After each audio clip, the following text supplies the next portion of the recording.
ladies and gentlemen, and welcome to another Workman Wisdom video. My name's Rick Jiha, and today our subject is going to be about recruiting for teams. Now, we talk a lot about scripts, and we talk a lot about dialogues and objections as they relate to calling people and asking for business. And I got to tell you, probably one of the most important scripts that you can learn in terms of building teams is understanding how to recruit to the teams. Yes, it falls under the category of scripts, and it is vital. And I'll tell you why, because it's not so much about a script, it's actually taking on a whole new attitude and developing a situation where you are in the confident position of opening up yourself to allowing more great people to be on your team. What does that mean? That means that I'm going to actually carry around an energy of confidence. I'm going to let people see that I'm running a great team, I'm surrounding myself with great people, and what I'm looking for is out there. I'm looking for leaders to also join me on my team.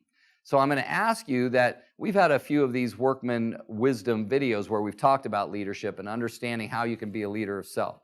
Well, ladies and gentlemen, recruiting to your team is a very, very vital point of your success. Now, let's say that you're watching this and you're a relatively new agent and things are starting to get rolling for you, and you might be thinking ahead about, wow, I'm going to need an assistant pretty soon, or a client care coordinator, or maybe a buyer's agent. Well, I'll tell you, ladies and gentlemen, that happens a lot more quickly than you think when you're doing the basics every day, like prospecting and following up with the people that you've created leads with, doing your door knocking, your open houses, your internet lead generation. You will start to develop a business that becomes outside of what you yourself can do. So when we think about it, I'm currently, like in my business, regularly looking for great people. Even when I have great people, I'm always looking for more great people to be on my team. The more I surround myself with amazingness, the better chance I have of building that sustainable business that will pay me for years to come. So the first and foremost thing is I want to make sure that I'm creating a business where I'm keeping my relationships going. If I'm a real estate agent and I have listings, they're typically going to be sold by an agent representing the buyer. I want to be in relationship with that agent, especially if that agent does a wonderful job of handling the other side of the transaction. So it's very important that I have their name, their address, their phone number, their email address, and I want to stay in touch with that agent because I know this, that amazing agents attract other amazing agents around them. In other words, that if that person is amazing, I may call them up. I just did this the other day, as a matter of fact. We had a great transaction. The agent was terrific. I don't ever want him to feel like I'm talking down to him by saying, hey, I'm looking for a buyer's agent on my team. Are you interested? And who knows? I don't know how people think, and that's not my concern. So what I do is I address it like this. Hey, Tom, it's Rick Jiha over here at the Rick Jiha Real Estate Team. I just wanted to thank you so much for doing such a wonderful job on that transaction. You know, I was talking to my client care coordinator, and she said, man, you handled your end of the paperwork perfectly. My transaction coordinator said the same thing. And more than anything, they said you were a pleasure to deal with.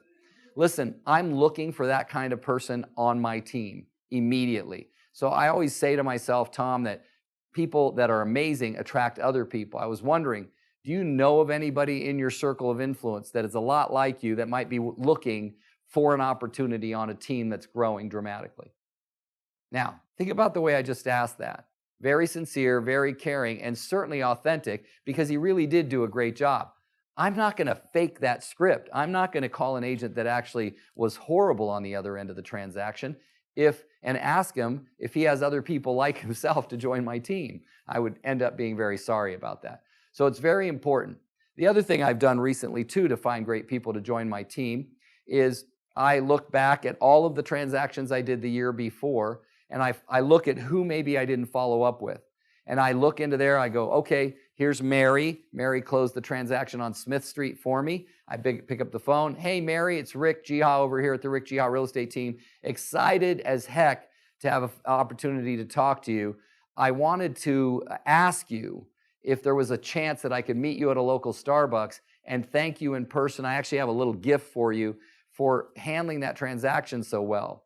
Now, she might be on the other end and go, wow, that was like 6 months ago. And you go, you're absolutely right. But you know what now is? Now is tax season. I was going through all my business, and I came across your name and realized we never got to talk about it. So I might meet Mary over at Starbucks, and I'll bring her a gift. Generally, the kind of gift I give her is a book from Og Mandino called The Greatest Salesman in the World, one of my favorite books of all time. Or I might give her a book called The 5 Dysfunctions of a Team from Patrick Lencioni. And I like giving those gifts out, allowing people to sort of start to grow outside of maybe what they've read. Now, either way, the most important thing about this particular subject is that if you are thinking about growing your business, and let's say you're working alone right now, you already have a team. Don't fool yourself. Don't be out there going, I don't have a team, I work by myself. Well, bottom line, you have escrow and title and closing attorneys, and you have inspection people and insurance and mortgage. Those are all your team right now. The only thing is when you start getting so busy, as I talked about at the beginning of this video, you end up needing some people to help you, to support you so that you can continue to help more and more people. The idea in real estate is to make lots and lots of money and never really work outside of your 35 or 40 hours a week so you can still have a life. And that's the beauty of understanding recruiting at a high level. So those are a couple of good scripts for this video. I wanted you to know them. We are here as a resource, always have lots of great information, and this is intended to just sort of whet your tongue, whet your appetite for these kinds of things. We are looking forward to seeing you have an amazing year using some of these ideas. Have a great day.